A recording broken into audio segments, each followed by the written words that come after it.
You know, we're competing with the job candidates. They're all running for a job. No, they're all job candidates. They want to be in the, they'll do anything. Secretary of something. They even say VP. I don't know. Does anybody see any VP in the group? I don't think so. Yes, that was former President Trump speaking to the United Auto Workers in Detroit on Wednesday as the second Republican presidential debate was taking place in California. Trump opted not to participate in the debate, and a pair of Fox Business polls show him continuing to hold a commanding lead in early voting states. Take a look at Iowa. Trump holds a 31-point lead over Florida Governor Ron DeSantis right now. And in South Carolina, Trump holds a 28-point advantage over former South Carolina Governor Nikki Haley. Meanwhile, President Biden's poll numbers continue to plummet from voters key to his re-election bid, like suburban voters, women under age 45. Joining me right now with reaction to all of this in this Sunday Morning Futures exclusive is Republican presidential candidate, Florida Governor Ron DeSantis. Governor, great to have you this morning. Thanks very much for being here.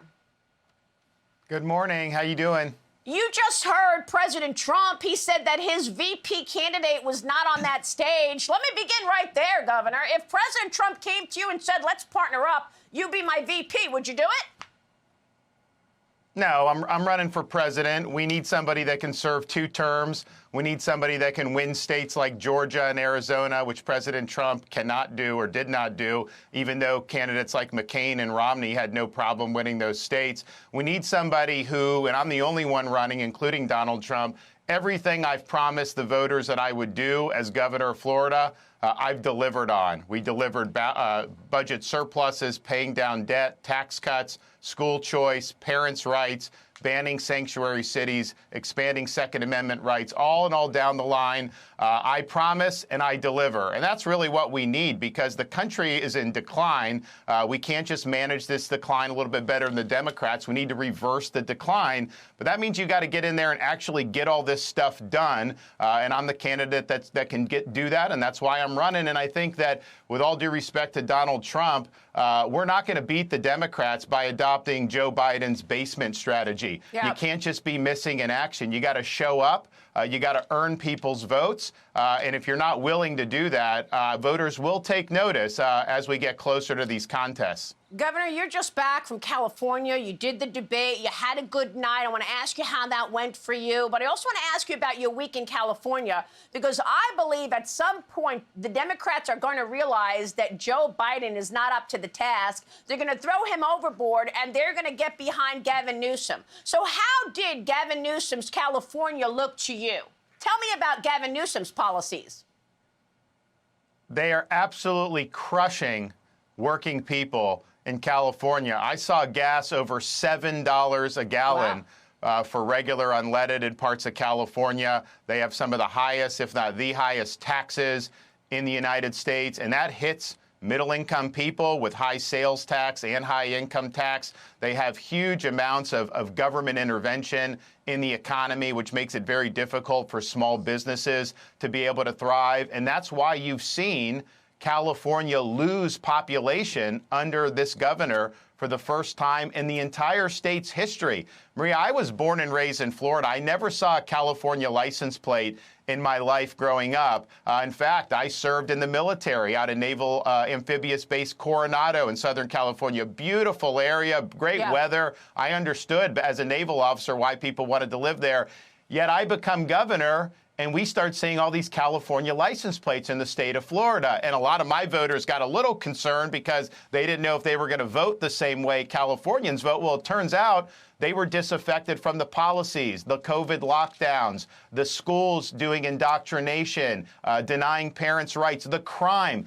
Maria, we went to a number of events and met with people. My wife and I ran into 6 or 7 people that had been mugged in the last year in Southern California. When has that ever been acceptable? So I think they're getting all the big things wrong. Their streets are not safe because they've indulged in leftist ideology. The economy is really difficult for working people because they're putting left-wing agenda over the well-being of people who are working hard. So it'll be an interesting debate. You know, we're going to debate Gavin Newsom on Fox, I think on November 30th. And I don't think the debate debate between Florida and California. That debate's over because people have voted with their feet. But I think California represents the petri dish of American leftism. So whatever Biden's doing now, California is a few years ahead of where the left would want to go. So a second Biden term, or heaven forbid a Harris or Newsom, they are going to try to impose California policies across the entire country. That would facilitate an even more rapid decline of this country, whereas Florida represents the opportunity to reverse the decline and usher in an American revival. So I look forward to having that debate. Yeah, we all look forward to it. And I know that you also spoke to the California truckers while you were in California. And, you know, Joe Biden went and tried to get on the picket lines for about 2 minutes with the United Auto Workers. It seems to me that Joe Biden talking to the United Auto Workers is very much against his number one agenda. I mean, his agenda is about the climate change agenda, and it takes fewer workers to make an electric vehicle than it does a gas guzzler. And so him going to the picket lines right there is sort of, you know, in spite of his agenda. What did you make of that, and what did you hear from the truckers? So they are going to really hurt the whole automobile industry. It is going to hurt jobs. Forcing EVs, a lot of people don't want EVs. A lot of Americans can't afford EVs. It will make our country more dependent on communist China, which we definitely don't need to be doing. What they're doing in California, Newsom and Biden have partnered up. They are requiring these big rigs to be electric. And so we're at the Port of Long Beach. This is very important to be able to move product for the entire country's economy. These big rigs, they go like 100 miles on an electric. Then they got to do a charge. It is totally, totally ridiculous. So I'm going to come in as president. We're going to reverse all of those Biden EV mandates. We're going to save the American automobile. If you want to buy a Ford F-150, you should be able to buy a normal Ford F-150. But if the car companies can make what people actually want, that's how you're going to end up saving and expanding those jobs.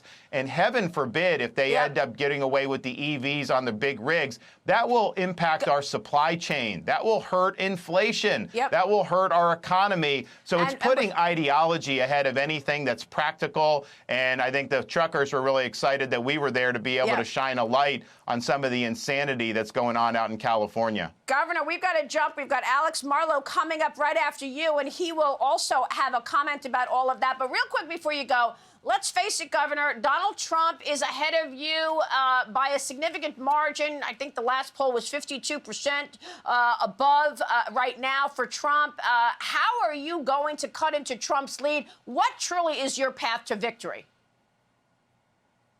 You show up, you make the case, you don't mail it in, you don't go missing in action. You meet voters on the ground in the early states, Iowa, New Hampshire in particular, and tell them about the future of the country and why you're the best candidate. And so I think that I'll be the guy. I've been the most dependable leader the Republican Party's had in recent years. I've delivered. I haven't just talked. And that's what we need in Washington. The time for excuses is over. 2024 is make or break. We're not getting a mulligan on this one. We either get the job done or we're going to be in a hole in this country for the next generation. Well, you're right about that. Governor, it's good to see you. We so appreciate your time, and we'll be watching. Florida Governor Ron DeSantis joining us this morning.